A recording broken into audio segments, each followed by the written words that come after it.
మోటార్లు గాలినాయా? పంటలు ఎండినాయా? ఎక్కడన్నా బావుల పూడికతీత ఉన్నదా? ఇవాళ మీరు రాగానే ఎందుకైనా ఇవన్నీ? ఇవాళ నట్టేట ముంచినారు ఈ రాష్ట్ర రైతాంగాన్ని.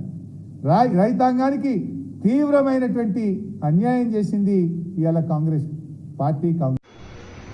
ఏమే హరీష్ రావు, నీ ప్రభుత్వం కోల్పోయిన వెంటనే మతిస్థిమితం పోయిన మాటలు మాట్లాడుతూ, కొవ్వెక్కిన మాటలు మాట్లాడుతూ కాంగ్రెస్ మీద బురద జల్లే ప్రయత్నం చేస్తున్నావు.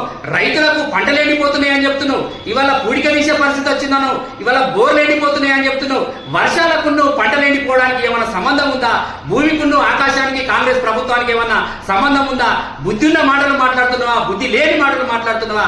నీవే అన్నావు కదా, నీ మామ అన్నాడు కదా, కాళేశ్వరం తోటి రైతులకు రాష్ట్ర వ్యాప్తంగా కూడా మేము పంటలు పండిస్తాము, నీరు అందిస్తామని చెప్పిన విలువలు ఇవాళ నీరు ఎక్కడ ఉంది? కాళేశ్వరంలో 1,00,000 కోట్ల రూపాయలు అవినీతి చేసింది. ఆ వాటర్ ఎక్కడున్నాయని ఈ సందర్భంగా అడుగుతున్నాం. కాంగ్రెస్ ప్రభుత్వంలో 650 ఉన్న డిఏపి 1350 చేసిన విధవలు మీరు. ఇవాళ కాంగ్రెస్ ప్రభుత్వంలో గతంలో 800 ఉన్న పొటాష్ 1800 చేసింది మీరు. ఇవాళ కాంగ్రెస్ ప్రభుత్వంలో మీరు దాని రైతులను మోసం చేసి కాంగ్రెస్ ప్రభుత్వం ఈ రోజు వచ్చిందంటే ఓర్వలేకుండా మీరు మాట్లాడుతున్నది మీరు.